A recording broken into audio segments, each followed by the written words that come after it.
Welcome to Mental Health Monday. My name is Mick Coyle. Coming up on the programme this week. Basically, it's somewhere local to go to get easy to access help before they reach crisis point.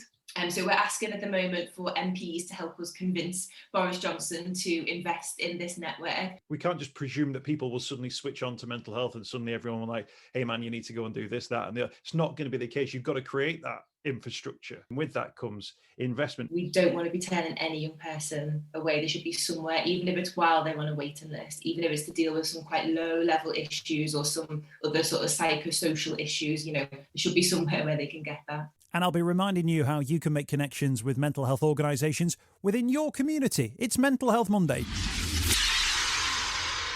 Hey, welcome to the podcast. Thanks once again for checking out Mental Health Monday. More important conversations to be had today. Our guest is focusing on the Fund the Hubs campaign. Now, Fund the Hubs is all about creating safe spaces, drop-in centres, hubs for young people to drop in and be able to talk about their mental health. Now, in some parts of the country, these things already exist. Fund the Hubs is about creating them in areas where they don't, and also finding sustainable funding for those that operate up and down the country. It's an important conversation to have. We'll hear from Cara in just a few moments' time. Got some great news, by the way, about the programme. This week, it was announced that Mental Health Monday has been nominated for a national award. The Independent Radio News Awards, the IRNs, have shortlisted it in the category for campaigning journalism.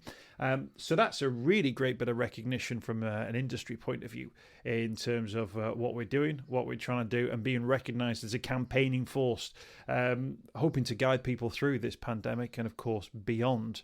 We had episode 200 just a few weeks ago, and it's good to see that some people somewhere still think we're absolutely relevant, so that's good to know.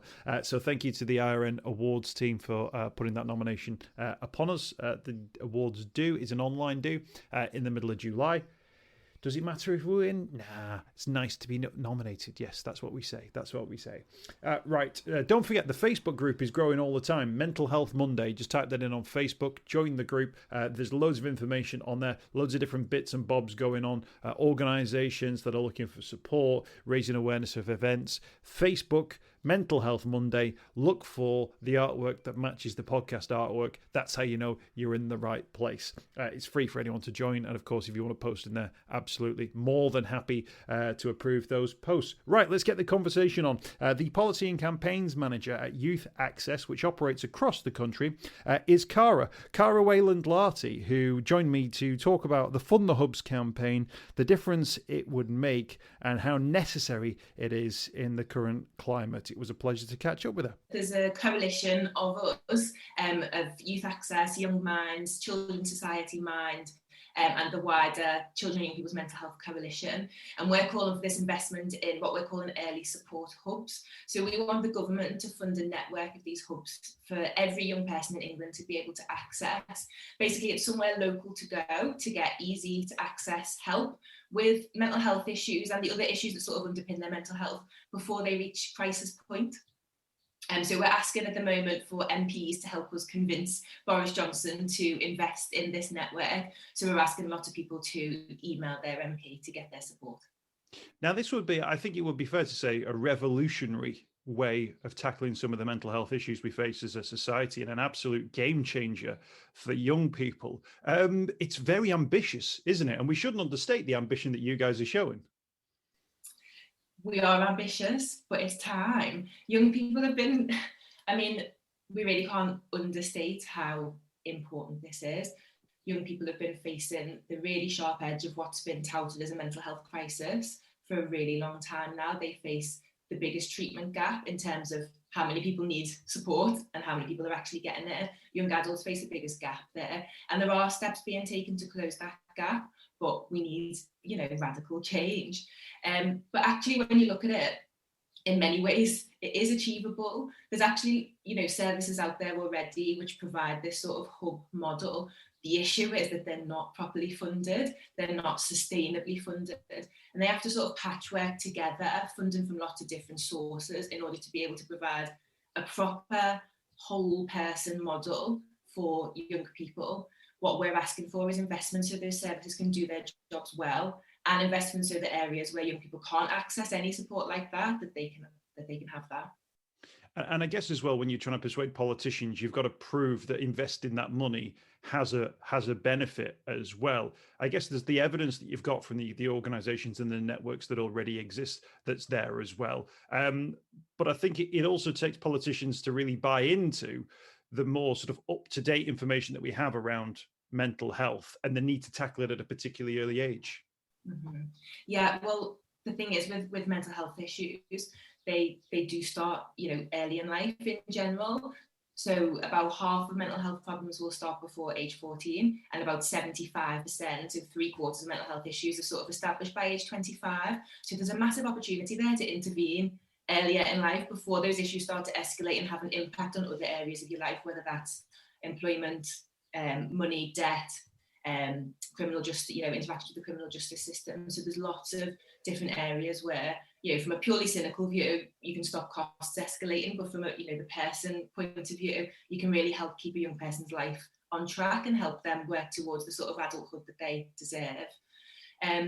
We also know that, when we look at early intervention, at the moment the mental health system has lots of amazing specialist services that are really, really stretched, and they have to put thresholds in place, because they just don't have enough people to see everybody that's calling out for help. And we don't want any young person who's made the really brave move to say, do you know what, something's not right, I need some support, to ever be told that they're not sick enough, that they're not, thin enough, that they're not suicidal enough. And these are the reports that we get back from young people. We want to make sure that they do have somewhere to go early, and whether that issue is, an advanced mental health issue, or whether it's, something more related to a relationship that they're in, or the job that is being threatened, we want them to be able to access the right sort of support and advice. And in terms of that, I know your accent betrays where your location is, because you're from Liverpool, but you're in London. And I've worked with organisations in Liverpool in particular for many years to support the work that they're doing. And it's quite clear from the work that they're doing. YPAS is a great example in Liverpool city centre. The Life Rooms sort of network that Merseycare has set up as well. It's about creating these environments which essentially become part of almost the high street that you would have, your Greg's, your coffee shop, your mental health drop-in centre. And it's become so normalised for so many people in those areas that it seems odd now that other town centres, many of which, by the way, are searching for ideas about how do you encourage people to head down to the local high street or area. And I think there's clear evidence that these locations work. The environments created as well aren't clinical.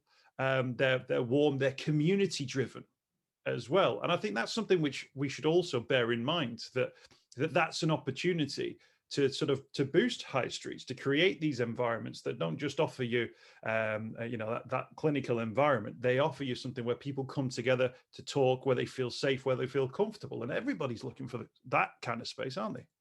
Yeah, I mean, you've hit the nail on the head. YPAS, so the Young Person's Advisory Service in Liverpool, they're one of our members. So Youth Access represents a network of youth organisations around the country, many of which deliver this sort of hub model, and YPAS is just such a perfect example. And that's because they've been able to work in partnership with Liverpool CAMS, with the local authority, and create this amazing hub model. They offer support in almost every school in the area. They have family support teams. They have such a range of programmes that really does lower the stigma in terms of young people being able to walk through the door. They might be going to get employment advice. They might be going to visit the sexual health clinic. There's even a GP in-house at YPAS that visits a couple of times a week. And they, then it might uncover that actually there's some mental health issues going on there, or vice versa, that the mental health issue is rooted in something else that's going on, and actually we've got an advisor just over the corridor that can support you with that. It is an amazing model. Yeah, and actually that holistic approach is one which I think you're more likely, presumably, to encourage young people to get involved in, that they think it's a safe space. There's also a little cafe there. They can get something to drink. They can have those sorts of conversations as well. In terms of the engagement, what have you found in terms of that there are are there young people who are looking for spaces like this, if you like? Do you think there are young people who are currently going through mental health crises or mental health issues who don't have a place or space that they feel they can go to? Unfortunately, yeah, there's so many. At Youth Access, we're in constant conversation with young people and with our members who are services that support younger people. And far too many young people are facing really long waiting lists. And I mean months, years, if you're not in, an area where there's, an amazing local provision, you could be waiting a really long time. They're facing these thresholds, where they're just not sort of serious enough, developed enough to be accessing the specialist services. So they're essentially being told no. Now, we believe, in fact, we know that every young person has a right to early support. They have a human right to be able to prevent mental health issues escalating and to get help as early as possible. It's time we realise that, we don't want to be turning any young person away. They should be somewhere, even if it's while they're on a waiting list, even if it's to deal with some quite low level issues or some other sort of psychosocial issues, housing, benefits, the other determinants of mental health. There should be somewhere where they can get that. That's the when we link it back to physical health, it's the equivalent of going to the hospital and saying, I've got a sore leg, and them saying, come back when it's fallen off. Yeah. And of course, the cost of repairing a leg which is fallen off, I mean, I don't have it to hand, but I imagine it's significantly higher than finding out what the problem might be at that early stage. And that's when it really comes back to that investment and the value of that investment in those early stages, which you can model out and prove a case. Can raise the issue around sort of the creation of these hubs, that some people might go, the government are never going to set up a network of hubs for young people. And yet, in the week that we're speaking, they've literally done that this week in regard to education, employment, and training. So they've obviously recognised a model there, creating spaces within different communities that young people can go to look for advice around education, opportunities, training, kickstart, and all those things in between. So it's not completely out of the question, in that there's literally an example of it happening this week. Yeah, and obviously we welcome any initiative that supports young people to access their right and their right to have a helping hand into employment.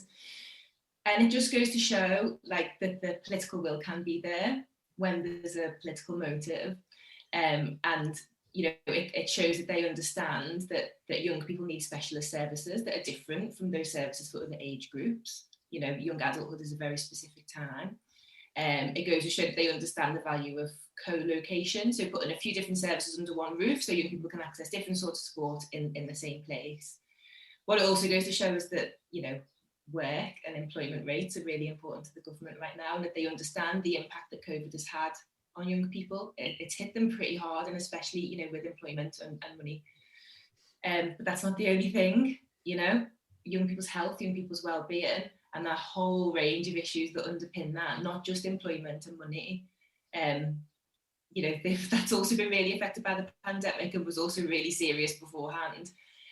So what we need to do is, get the government to pay attention to young people's well-being, young people's mental health, and invest in those services that aren't just about getting them into employment, getting them off benefits, but really looking at what is going on for this person and how can we support them and really put the tools in place, and also really build the specialist workforce that's needed, because job coaches might be brilliant, employment advisors, really important profession, but counselling and psychotherapy, that's a really different skill set, and it's a regulated profession. Youth work is a really specific skill set and a profession. So yeah, it's looking at that wider workforce as well. Obviously, you work across sort of a network of different services that currently exist as well. Plus, you're working alongside other charities to sort of make this call. Do you think that if you get everything that you're asking for, let's imagine, how easy do you think it would be to sort of adapt to a model where you'd almost have a national structure in place? Because I know that actually those local experts have become local experts, if you like, and I imagine a lot of them don't want to give up a lot of what they've achieved and the branding and the awareness that they've got. Do you think that's something? Do you think that's a step which would be sort of manageable that those organizations would be willing to go along with to sort of fit under maybe an umbrella that did things a little bit differently, with an infrastructure that was a little bit different too? Yeah, so this is an ongoing conversation, and it's a really, really important one, because what we really, really want to make sure with this campaign and any sort of policy implementation is that we build on and lift those services that exist already. This is especially important for youth access, because this is what our members already do. This is the model that we've been promoting for a really long time. And what services need is, investment so that they can do that properly. Now, the local element is really, really important. They have this local brand, they've been responsive to the needs of that community, and that local image is recognised in that community. It's also recognised as not being part of the establishment. You know, it's not part of CAMS that sort of turned me away. It's not part of my school. You know, it's something different in the community where I hang out. So that's really important. And I think any sort of a standardization, I suppose, of the hub model is more like a sort of accreditation or something that commissioners and local authority leaders sort of recognise, but actually maybe that the local image remains the same, and there's a sort of kite mark that they could stick up on their wall or something, so that young people recognise, it's that standard, but it's still this local community focus. That's the sort of conversations that we're having. And Youth Access has previously done a lot of work on establishing, you know, what are the sort of characteristics and the core functions that our members should be aiming to provide if they were to provide this whole information, advice and counselling model. So we've done a lot of work on that, and we'll be really happy to help out in sort of monitoring and supporting services to get up to that standard. But it's really early days on, you know, figuring that all out. Sure. Can you give us an example from some of the services that currently exist, of an experience that a young person might have? So a young person who's thinking, you know, I probably need to speak to somebody, but I've never spoken to anyone before, but I know there's a building where if I step in the door, I can have that conversation. These networks up and down the country exist. Can you give us an example of what an experience might be of a young person who steps through one of those doors? Yeah, well, in the first instance, they might not even step through the door. It might be that they're out in the community going about their business. If I think about one of our members in Croydon, they actually have trained up some barbers in the local community with mental health awareness skills. So it might be that actually a young lad has gone into the barbers and been a bit down and had a bit of a conversation with his barber about how he's feeling.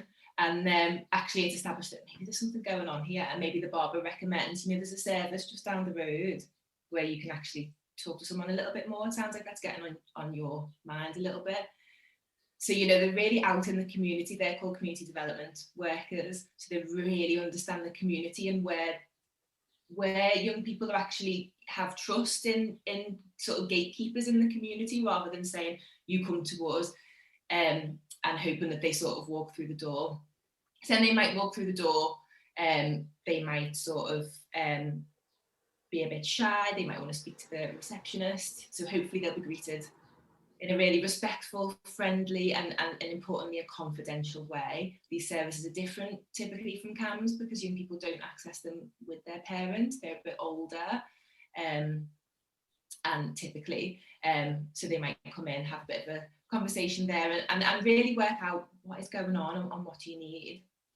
Ideally, they'd be able to access, you know, if it was that they wanted some mental health support, there'd be qualified, accredited counsellors offering, you know, therapies, where they could access that. Ideally, without an appointment, drop in. There probably would be some sort of wait time, but hopefully we can minimise that and make sure they can see someone right away.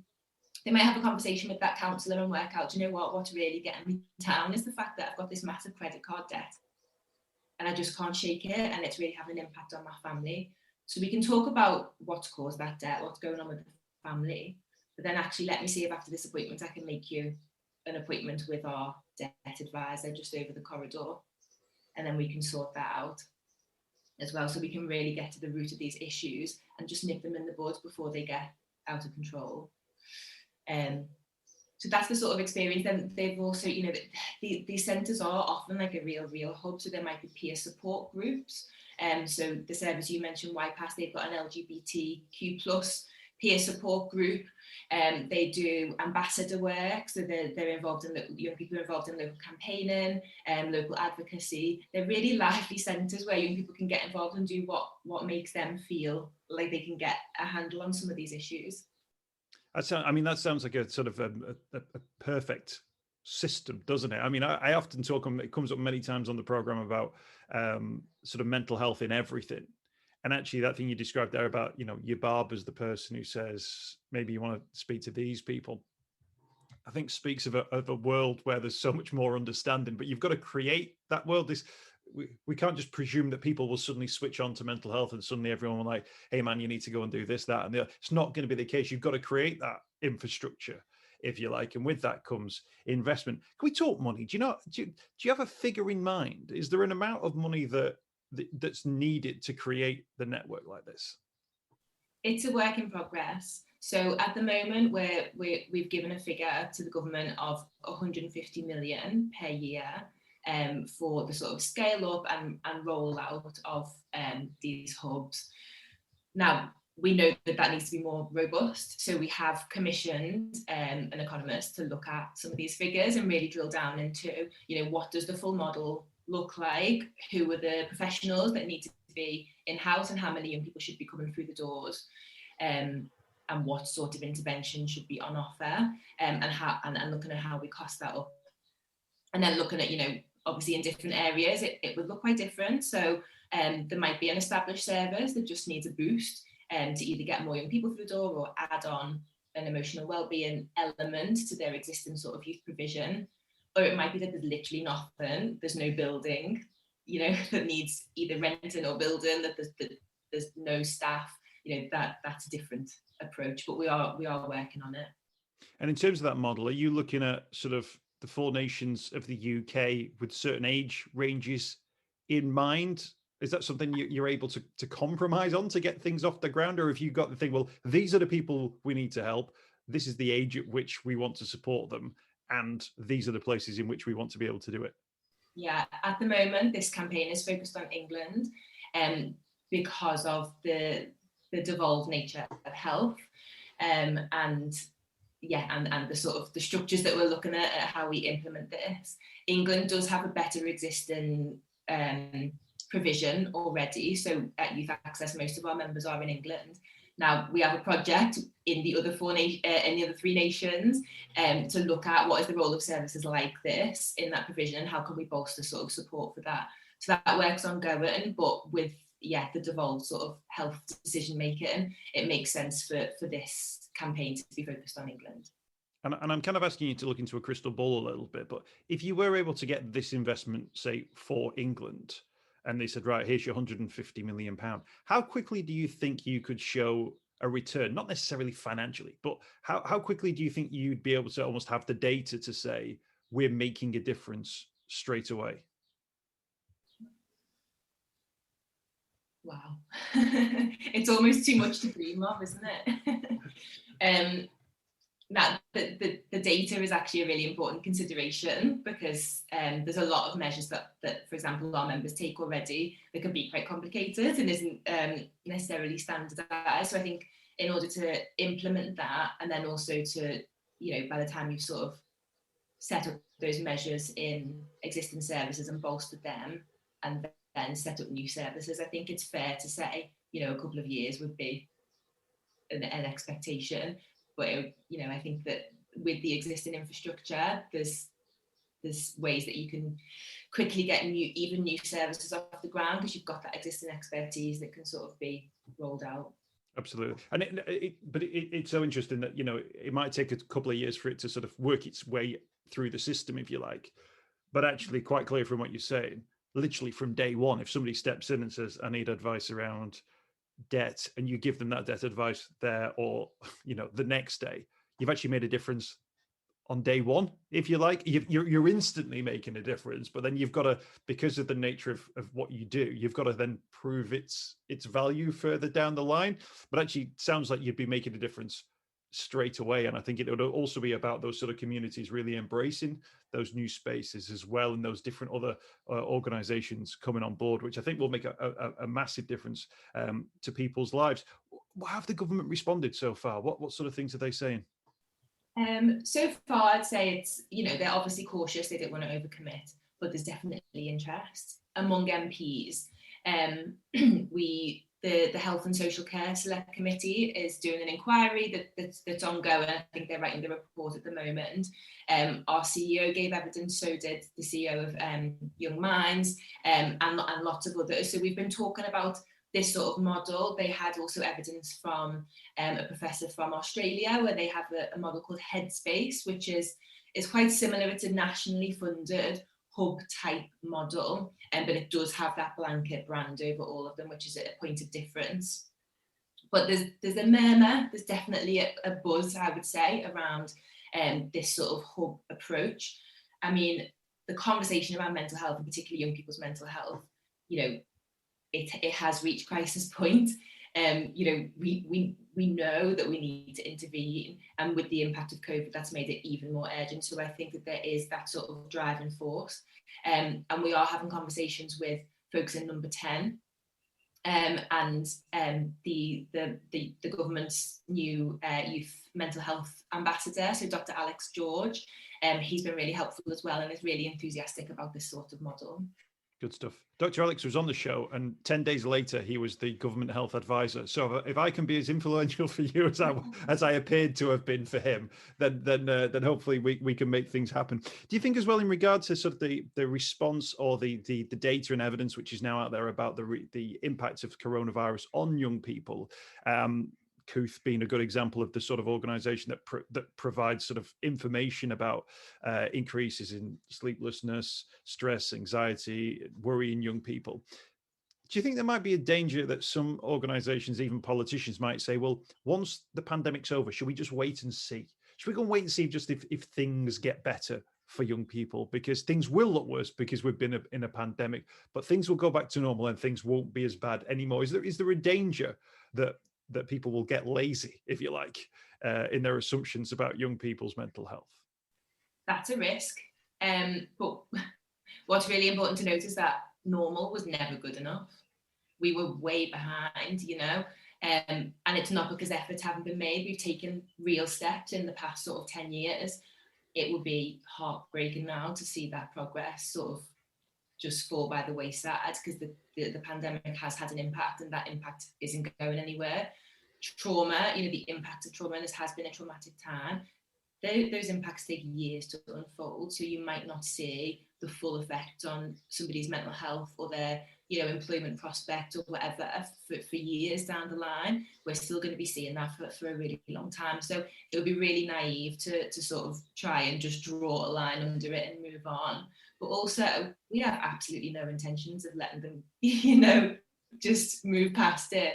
As I say, Youth Access, we're working in coalition with our other allies in the sector. All of our members are sort of taking a stand. So loads of them have sent like hundreds of letters to MPs this week saying, we support this campaign and we actually want to meet with you to show you what we can do. And on top of that, we've had loads of young people joining in the emails, but also we've been supporting to send handwritten letters to their MPs and local decision makers. They're ready, they're standing up, and they're not going to take no for an answer. So good luck with trying to move on with it. I was going to mention this, so that youthaccess.org.uk, the website, but all those other partner groups as well, which I'll make sure there's a list as well in the podcast info, are supporting this. And you're encouraging people to speak to their MP and to put pressure politically on people to make this happen as well. And that advice is up there on the website, isn't it, if people want to go there? It is, yeah. Brilliant stuff. Youthaccess.org.uk if you want to find that. You can also find local services on there as well and find out more about the Youth Access Network, if you like. And there's plenty of local services on there up and down the country. Cara, thank you so much for your time. Really appreciate you speaking to us today. Best of luck with it. We'll continue to sort of follow the campaign to fund the hubs. Fingers crossed we can get some response from the government for you as well. I know that the government were keen as well when we asked them about the new employment hubs I know you've heard the response from the Employment Minister, Mims Davis, in which she said that mental health would be certainly borne in mind when it came to how these new advisors, when dealing with a young person's employability training and so on, they would consider mental health as part of a holistic approach, which, although it's not necessarily what you're asking for, made me think, well, at least they're talking the talk around mental health and seeing a bigger picture in regard to mental health. I just wanted to get your response to it. Yeah, I mean, it's great that that is a consideration, but it needs to be the central focus. We need services where mental health is the central focus. And as much as employment advisors can do, they're not qualified therapists. So that's a really important point of differentiation. And in terms of where young people trust, to walk through the door and actually seek support with quite a sensitive issue, an employment hub might not be that. It feels more like sort of, job centre or careers clinic. It feels like a different service. It could be that they're co-located, that they're together under one roof, but that's really an important differentiation. It's quite sensitive, I think, to work that out. And when we're talking about a holistic approach, let's join up the dots. Let's have conversations across Department for Health, Department for Work and Pensions, and see where these lines of common ground are. And also, let's look beyond working age young people. Mental health starts before age 18. So if we're just looking at working age young people, we're going to face some barriers really to how early we can get them that support. Cara, thank you so much for your time, and best of luck with the campaign. Thanks so much, Mick. Take care. I hope you've enjoyed this week's podcast. Thanks for checking out Mental Health Monday. My name is Mick Coyle. You can find me on Twitter at Mr. Mick Coyle. You can also find me, Mick Coyle, on Facebook as well. Don't forget, if you want to speak to somebody about your mental health, you can do so. The Samaritans, free to call on 116 123. You can find mental health services where you are. Just look for the Hub of Hope. Type in your postcode. It'll find those mental health services close to you. And for support in a crisis, you can text SHOUT to 85258. That's if you're experiencing a personal crisis, you're unable to cope and need support. Shout to 85258. That's a text line. Do get involved in those services. In an absolute emergency, always remember the number to call is 999. Thanks for downloading the podcast this week. We'll be back next week with more Mental Health Monday.